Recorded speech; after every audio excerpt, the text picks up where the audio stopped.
नमस्कार, मैं हूं आपके साथ उमा पाल और आप देख रहे हैं धौलपुर का नंबर 1 चैनल चंबल प्रभाव। आपका हमारे चैनल में स्वागत है। तो आइए बढ़ते हैं खबरों की ओर।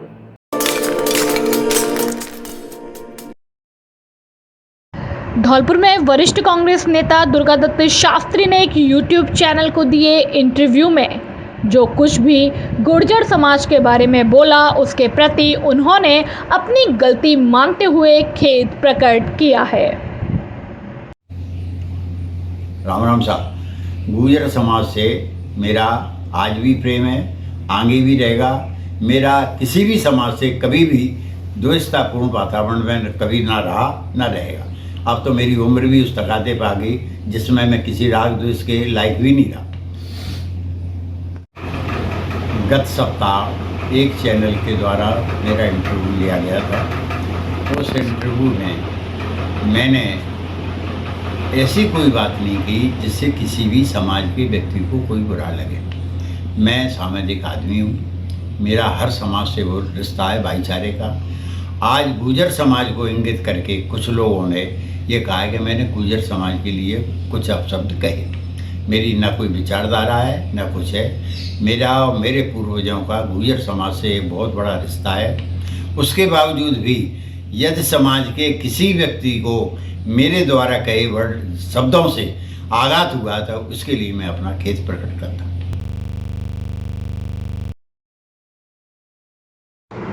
बाड़ी पहुंची लोकसभा प्रभारी शकुंतला खट्टक, कांग्रेस कार्यकर्ताओं के साथ ली बैठक, सरकार की योजनाओं को लोगों तक पहुंचाने का किया आह्वान।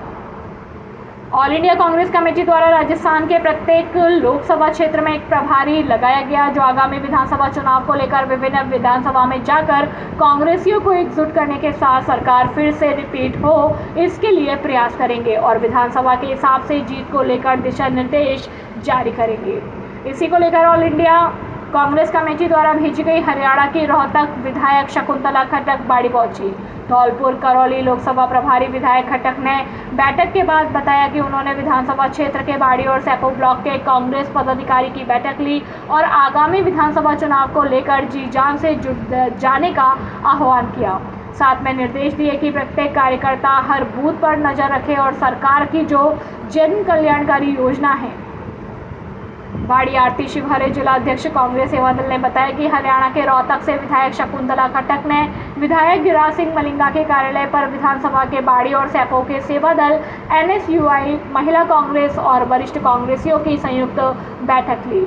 कांग्रेस की बैठक के दौरान कांग्रेस सेवा दल की महिला जिला अध्यक्ष आरती भारद्वाज, वंदना शिवहरे, जिला महासचिव कांग्रेस सेवा दल जिला अध्यक्ष साकेत बिहारी शर्मा, नगरपालिका चेयरमैन गौतम सिंह, लाखन यादव, सेवा दल के रामेंद्र मीणा, अनिल आरेला, योगेश अग्रवाल, जिला प्रवक्ता जगन्नाथ कोहली, पूर्व ब्लॉक अध्यक्ष मोहम्मद शकील, नगर अध्यक्ष राकेश अजहर, अजय मीणा, आर्यन राय, डालचंद्र पहाड़िया, रोहित मंगल, जसवंत सिंह एवं समस्त कांग्रेस पदाधिकारी और कार्यकर्ता मौजूद रहे।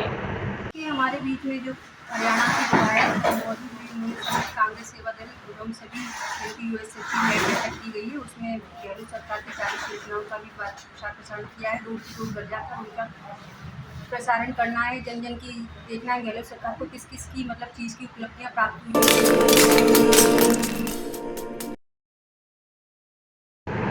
पेट्रोल पंप संचालकों की हड़ताल, वाहनों की लगी कतार। डीलर्स ने देश में सबसे महंगा पेट्रोल डीजल राजस्थान में होने का लगाया आरोप। देश में सबसे ज़्यादा महंगा पेट्रोल डीजल राजस्थान में मिलने का आरोप लगाते हुए बुधवार से पेट्रोल पंप संचालक हड़ताल पर है। प्रदेश भर में चल रही हड़ताल के चलते सुबह 8 बजे से धौलपुर जिले के सभी पेट्रोल पंप बंद रहे। पेट्रोल पंप संगठन द्वारा पूर्व में ही हड़ताल की सूचना जारी की गई थी। इसके बावजूद हड़ताल के चलते सुबह से ही पेट्रोल पंपों पर वाहन पेट्रोल डलवाने के लिए चक्कर काटते नजर आए। पेट्रोल पंप संगठन के अध्यक्ष जयंत मोदी ने बताया कि राजस्थान में देश में सबसे ज़्यादा महंगा पेट्रोल और डीजल राजस्थान में मिल रहा है।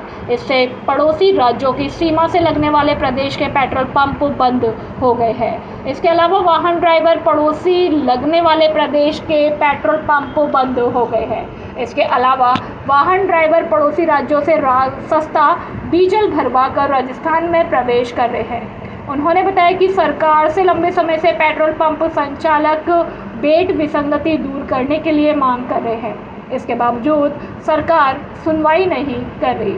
इसी मांग को लेकर Rajasthan petroleum dealers association Jaipur के आह्वान पर धौलपुर जिले के बाड़ी, बसेड़ी, सरमथुरा, राजाखेड़ा में भी 2 दिन तक हड़ताल रखी गई। उन्होंने बताया कि 2 दिन तक 16 घंटे तक हड़ताल रखकर सरकार का उनकी मांग की ओर ध्यान खींचा जाएगा। मांग नहीं पूरी होने पर आने वाले दिनों में अनिश्चितकालीन हड़ताल भी की जा सकती है।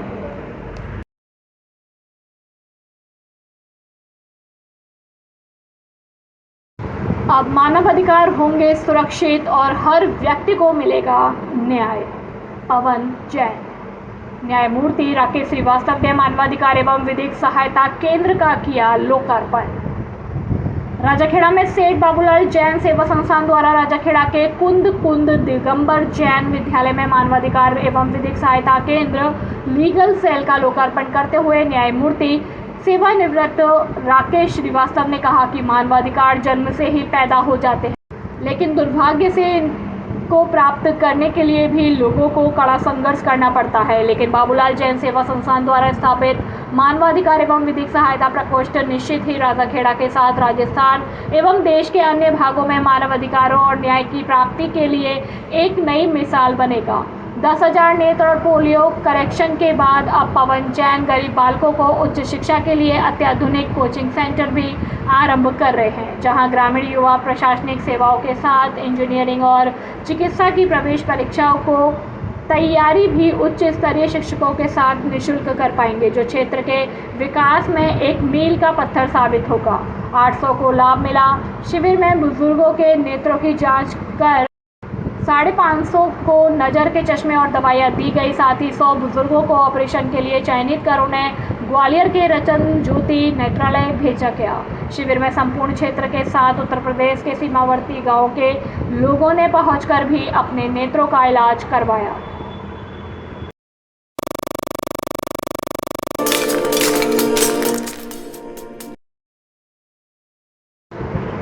धौलपुर में सेवानिवृत्त पुलिसकर्मी संस्थान बैनर के तले रिटायर्ड पुलिसकर्मियों ने जिला कलेक्टर से मुलाकात की। कलेक्टर से मुलाकात के दौरान उन्होंने राज्यपाल और मुख्यमंत्री के नाम अलग अलग ज्ञापन दिए। राज्यपाल को दिए गए ज्ञापन में सरयू एक्सप्रेस में महिला पुलिसकर्मी के साथ हुई दरिंदगी के आरोपियों को गिरफ्तार करने की मांग की गई। तो वहीं मुख्यमंत्री को भेजे गए ज्ञापन में RGHS के तहत की जा रही कटौती को बंद करने की मांग की है। राज्यपाल को दिए गए ज्ञापन में रिटायर्ड पुलिसकर्मियों ने बताया कि 30 और 31 अगस्त की मध्य रात्रि को सरयू एक्सप्रेस में महिला पुलिसकर्मी के साथ दरिंदगी कर दी गई थी। इस मामले के आरोपियों को गिरफ्तार करने के साथ मामले की सुनवाई फास्ट ट्रैक कोर्ट में करवाने की मांग की गई है। वहीं संगठन द्वारा मुख्यमंत्री को भेजे गए ज्ञापन में मांग की है कि सीनियर सिटीजन सेवानिवृत्ति कर्मचारियों को जिन दवाइयों की जरूरत होती है, सरकार ने उनमें कटौती की है। इसके साथ ही प्रतिदिन 1000 तक की दवाइयां देने के आदेश को रिटायर्ड कर्मचारियों ने अन्यायपूर्ण बताया है। RGHS के तहत मिलने वाली दवाइयों की कटौती बंद करने के साथ कर्मचारी संगठन ने ज्ञापन के जरिए उन्हें न्याय दिलाने की मांग की है। इस स्वतंत्रता दिवस बेहतरीन मॉडल्स, बेहतरीन डिस्काउंट और बेहतरीन ऑफर्स के साथ स्वतंत्रता दिवस पर अपडेटेड मॉडल्स पर 3,999 रुपए तक की छूट पाए। नवीन इलेक्ट्रा प्रो मॉडल पर 4,999 रुपए की भारी छूट। आपके बजट के अनुसार इलेक्ट्रिक गाड़ियाँ। रिएटो इलेक्ट्रिक स्कूटी एटम का अपडेट मॉडल एटम प्रो, न्यूट्रेन का अपडेट मॉडल न्यूट्रेन प्रो, नया मॉडल इलेक्ट्रा प्रो। आज ही संपर्क करें, अपनी स्कूटी बुक कराएं और डिस्काउंट का लाभ उठाएं। हमारा पता है बालाजी मोटर्स, राजाखेड़ा रोड, तकावली मोड़, धौलपुर। मोबाइल नंबर 9610079879 और 8619490342।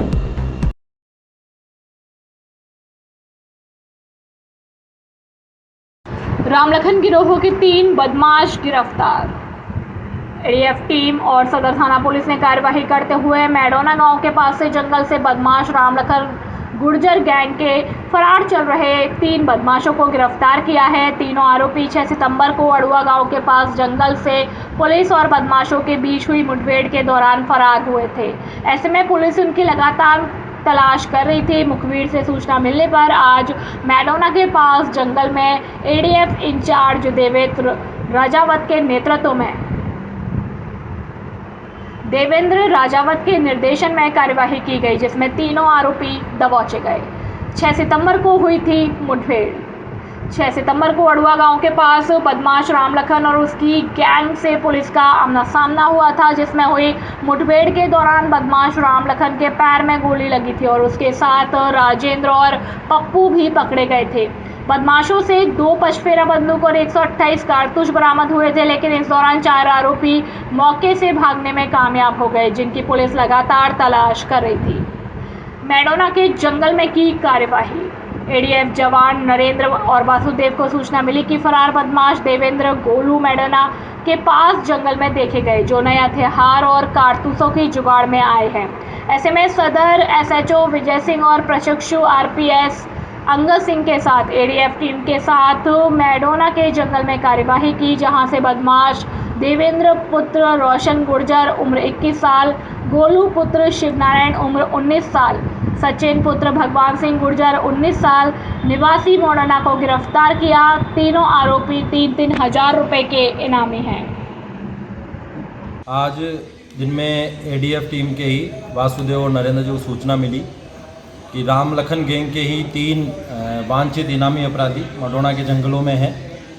इसके सिलसिले में मैं एडिशनल एसपी, मेरे साथ Angad RPS probationer, Vijay Singh SHO बाड़ी सदर और एएसआई भंवर सिंह के नेतृत्व में एडीएफ टीम ने जो है घेराबंदी करके और 3 इनामी अपराधी देवेंद्र सन ऑफ रोशन, गोलो सन ऑफ शिवनारायण और सचिन सन ऑफ भगवान सिंह, जो तीनों ही मैडोना के रहने वाले हैं और रामलखन गैंग से ही संबंध रखते हैं, जिनके विरुद्ध पूर्व में 307 के प्रकरण दर्ज है और वो बाड़ी सदर पर वांछित थे।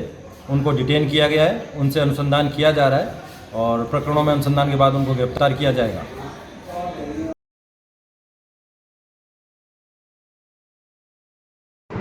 बाल संसद का गठन किया गया। श्री भगवान शिक्षण संस्थान माध्यमिक विद्यालय भैसानाकापुरा धौलपुर में प्रजातांत्रिक मूल्यों को बढ़ावा देने के लिए बाल संसद का गठन किया गया। संसद में अध्यक्ष पद पर रौनक राजपूत, महामंत्री पद पर विवेक राजपूत, सांस्कृतिक मंत्री लक्ष्मी राजपूत, कानून मंत्री मिथिलेश राजपूत, कोषाध्यक्ष पद पर अर्चना राजपूत, महासचिव पद पर बबली राजपूत, उपाध्यक्ष आलोक राजपूत, संगठन मंत्री गौरव राजपूत, खेल मंत्री गीता राजपूत, पुस्तकालय मंत्री पूनम राजपूत, प्रचार मंत्री अमित राजपूत, सलाहकार प्रीति राजपूत, स्वास्थ्य मंत्री वर्षा राजपूत, अनुशासन मंत्री रश्मि राजपूत, साहित्य मंत्री राधा राजपूत को एवं अन्य विद्यार्थियों को संसद के सदस्य बनाया गया। मुख्य चुनाव अधिकारी एवं संस्थान निर्देशक मुन्नालाल राजपूत ने बताया कि छात्रों के मार्गदर्शन हेतु संरक्षक पद पर रामा देवी राजपूत एवं सह संरक्षक पद पर मुकेश कुमार राजपूत को बनाया गया। विद्यालय के व्यवस्थापक उदय सिंह राजपूत ने सभी का आभार व्यक्त किया। इस मौके पर रविंद्र सिंह, मुकेश चंद्र, लक्ष्मण सिंह, चंद्रभान सिंह, पुष्पेंद्र सिंह, राघवेंद्र सिंह, डांगर सिंह, नीतू सिंह, मनोज कुमार, उमेश कुमार, पंकज कुमार, जेपी सेन सहित विद्यालय के शिक्षक एवं विद्यार्थी मौजूद रहे। धौलपुर से सुखदेव कांकोलिया की रिपोर्ट।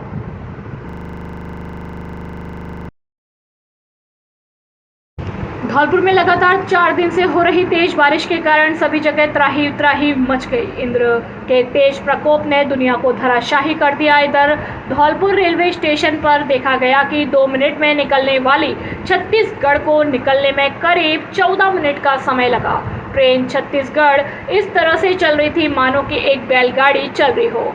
इसका मेन कारण यह था कि लगातार 3-4 दिन से हो रही तेज बारिश की वजह से ट्रेन की पटरियां वर्षा की वजह से हल्की सी जमीन के अंदर धंस गई। इसलिए केवल प्लेटफॉर्म पर ही नहीं बल्कि शुरू से एंड तक ट्रेन छत्तीसगढ़ की गति बहुत ही धीमी रही। अगर ट्रेन प्लेटफॉर्म एवं पटरी पर फास्ट दौड़ती है तो बैठी हुई हजारों यात्रियों के लिए दुर्घटना की संभावना हो सकती है। स्टेशन मास्टर के आदेश पर ट्रेन की पटरियों को चेक करने के बाद ही ट्रेन व्यवस्था सुचारू की गई। ट्रेन की धीमी चाल से सैकड़ों यात्रियों को काफी देर तक खड़ा होकर बहुत ही परेशानी का सामना करना पड़ा। धौलपुर स्टेशन पर सैकड़ों यात्रियों को कई मिनटों तक धौलपुर रेलवे स्टेशन फाटक पर खड़ा होकर काफी परेशानी का सामना करना पड़ा। धौलपुर से सुखदेव कांकुलिया की रिपोर्ट।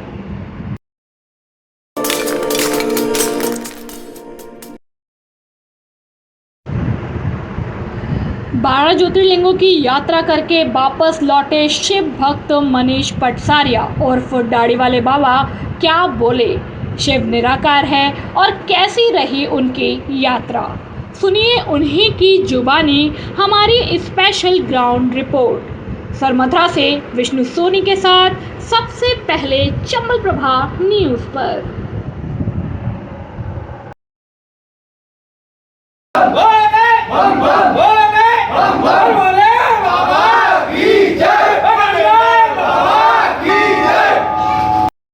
इस वक्त हमारे साथ मौजूद हैं मनीष पटसारिया, जिन्हें के लोग दाढ़ी वाले बाबा के नाम से जानते हैं। इनके द्वारा अभी हाल ही में जो 12 ज्योतिर्लिंग हैं उनकी जो पदयात्रा थी उसको पूर्ण किया गया है। और इसके बाद जो धौलपुर जिले के जितने भी जो शिवालय हैं एवं जो भी धार्मिक स्थल हैं उनकी भी इनके द्वारा जो पदयात्रा की जा रही है, इसी को लेकर के आज इनके द्वारा जो सरमथुरा कस्बे के प्रसिद्ध बाबा महाकाल मंदिर पर ये दर्शनों के लिए आए हैं। आइए इनके यात्रा को लेकर के कुछ जानकारी हम इनसे लेना चाहेंगे कि यात्रा के दौरान इन्होंने कैसा जो अनुभव था वो व्यतीत किया था। तो इसी को लेकर हमारे साथ जो दाढ़ी वाले बाबा है मनीष पटसारिया जुड़ चुके हैं। आइए यात्रा को लेकर के कुछ चर्चा करेंगे। नमस्कार जी, ये बताइए कि आपके द्वारा जो यात्रा है वो कब प्रारंभ की गई थी, साथ ही यात्रा के दौरान आपको किन किन परिस्थितियों का सामना करना पड़ा था? ये यात्रा 12 दिसंबर 2022 से स्टार्ट की गई थी और धौलपुर जिले से अचलेश्वर महादेव से मैंने रात के 12 बजे से स्टार्ट की थी 2022 में। उस दिन सोमवार का दिन था। तो स्टार्टिंग में मुझे महाकाल तक काफ़ी परेशानियाँ हुई जो आम तक सब लोगों को होती हैं। उसके बाद धीमे धीमे जैसे महाकाल के दर्शन हुए उसके बाद एक ऊर्जा प्राप्त हुई, एक जोश आया कि मैंने पहले ज्योतिर्लिंग पैदल किए हैं। इसी के साथ फिर मैंने ओमकालेश्वर की यात्रा की, वो खंडवा जिले में पड़ते हैं मध्य प्रदेश में। उसके बाद फिर मैं नागेश्वर गया जो गुजरात में पड़ते हैं। नागेश्वर के दर्शन करके वो जो दूरी थी वो वहाँ से ओमकालेश्वर से 950 किलोमीटर की थी। यात्रा को लेकर के आप जो आम जन हैं आजकल की जो जैसे कि आज की जो युवा पीढ़ी है जो कि महंगी महंगी कारों में सफ़र कर रही है और आपके द्वारा इस युवा पीढ़ी में जो पदयात्रा की जा रही है इसको लेकर के आप युवा पीढ़ी और सनातन संस्कृति के लिए क्या संदेश देना चाहेंगे? मैं बस यही कहना चाहता हूँ कि 12 ज्योतिर्लिंग करना कोई ज़रूरी नहीं है कि आप पैदल ही यात्रा करें, ठीक है ना। जैसे भी बनते हैं एक बार में नहीं, धीमे धीमे पूरी अपनी लाइफ में एक बार 12 ज्योतिर्लिंग के दर्शन हमें करना चाहिए, क्योंकि अपन सनातन धर्म से, हिंदू धर्म से है और ये हमारे 12 ज्योतिर्लिंग जो अपने हिंदू धर्म की जो पहचान है, ठीक है ना। इससे आपको बहुत कुछ सीखने को मिलेगा लाइफ में। पढ़ाई के साथ साथ भगवान से भी जुड़ा होना चाहिए इंसान को। पढ़ाई का ज्ञान और सनातन धर्म का ज्ञान दोनों ही जब एक साथ रहेंगे तभी आदमी आगे बढ़ सकता है, मेरा तो यही कहना है।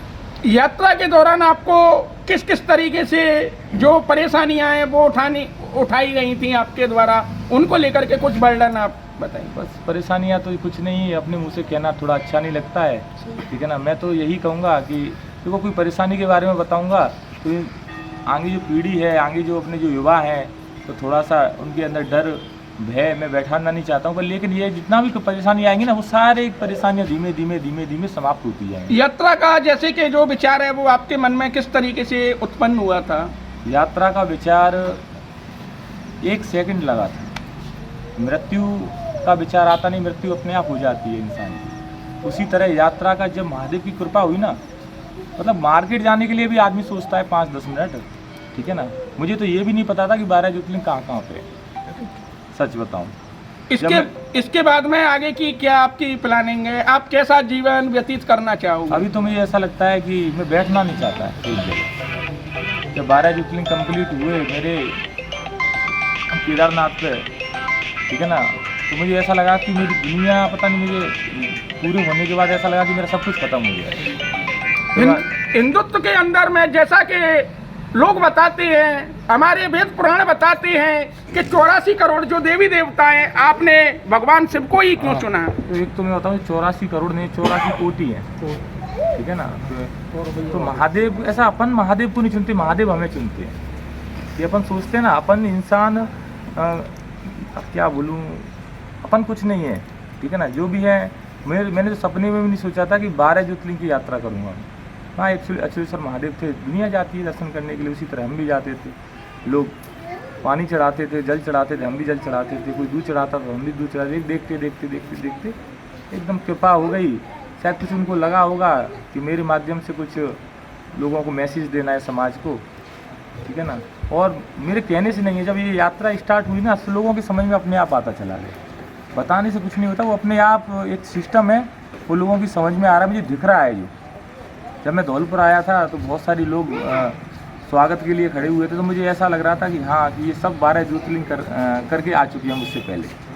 मुझे ऐसा, मैं बाद में पीछे रह गया हूँ, और ये मुझसे पहले 12 ज्योतिर्लिंग करके ये मुझे बता रहे हैं कि आप पीछे कैसे रह गए, हम तो आपसे पहले आ रहे हैं। ऐसा महसूस हो रहा था मुझे। जैसा कि अभी महाराज जी ने हमें बताया था कि भगवान शिव हैं, जो कि निराकार हैं और संपूर्ण विश्व के स्वामी हैं, और जो भक्ति है, जो आस्था है, उसका जो नशा है, जो सर चढ़ के बोलता है। साथ ही हम भी आमजन और आजकल की युवा पीढ़ी से एक छोटी सी अपील करना चाहेंगे कि धर्म के प्रति, हमारी सनातन संस्कृति के प्रति कुछ ऐसा करें जो कि एक मिसाल बने। Bureau report, Chambal Prabha news, Sharma. फिलहाल इतना ही, कल फिर मिलेंगे कुछ नई खबरों के साथ। तब तक के लिए नमस्कार, और आप देखते रहिए धौलपुर का नंबर 1 चैनल चंबल प्रभा। धन्यवाद।